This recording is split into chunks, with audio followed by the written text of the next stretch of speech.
Fluid catalytic cracking, or FCC, is the last step in the evolution of cat cracking processes. Also introduced in 1942, just like TCC or thermophore cat cracking, during the Second World War in an effort to make high octane number gasoline. Remember that high octane number relates to high power, as you can have higher compression ratios in the combustion engines. FCC really shows an excellent integration of the cracking reactor, an endothermic reactor, with the catalyst regenerator, an exothermic reactor for very high thermal efficiency.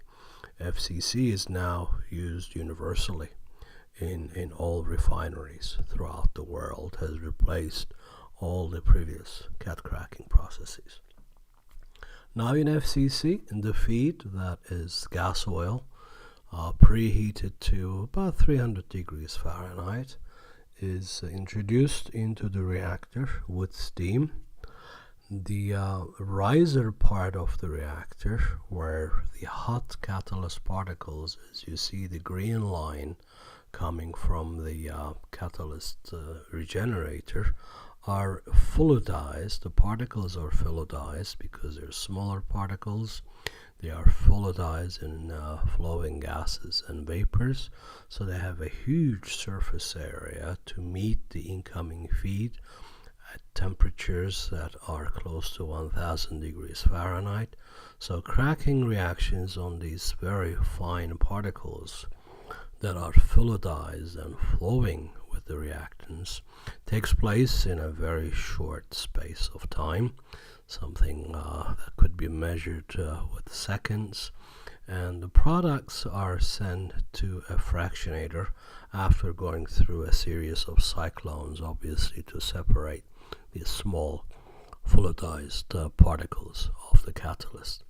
In the fractionators, the products, as usual, are separated into gas, gasoline, light cycle oil, heavy cycle oil, and finally the heaviest fractions, decant oil. Remember that LCO is used in the US for making diesel fuel through hydrocracking and hydrogenation, and decant oil could be used as fuel oil or as feedstock for making carbon black, or by coking to make needle coke for graphite electrodes.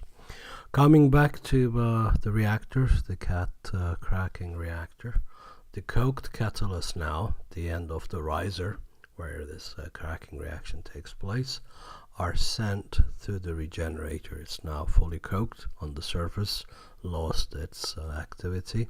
Through the red line is sent to the regenerator, where air is introduced to burn off the coke.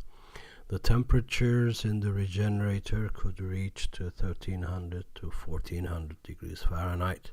Should remember that the catalysts now are much improved as well. They may include zeolites that would take high temperatures and very controlled reactivities through pore size distribution and so forth.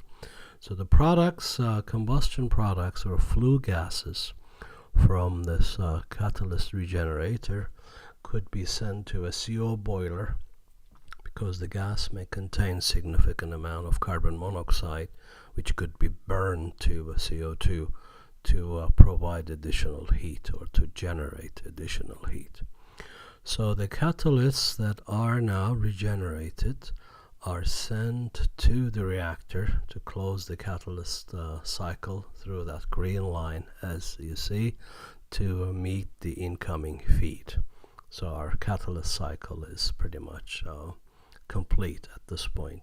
But note this excellent integration, thermal integration of the catalyst regeneration, the exothermic process, with the cracking reactions, where the catalysts that are heated in the regenerator are sent in a very effective manner to the reactor without much heat loss. So that is the ultimate, if you will, thermal efficiency of a process and that's why FCC is now the universally accepted catalytic cracking process.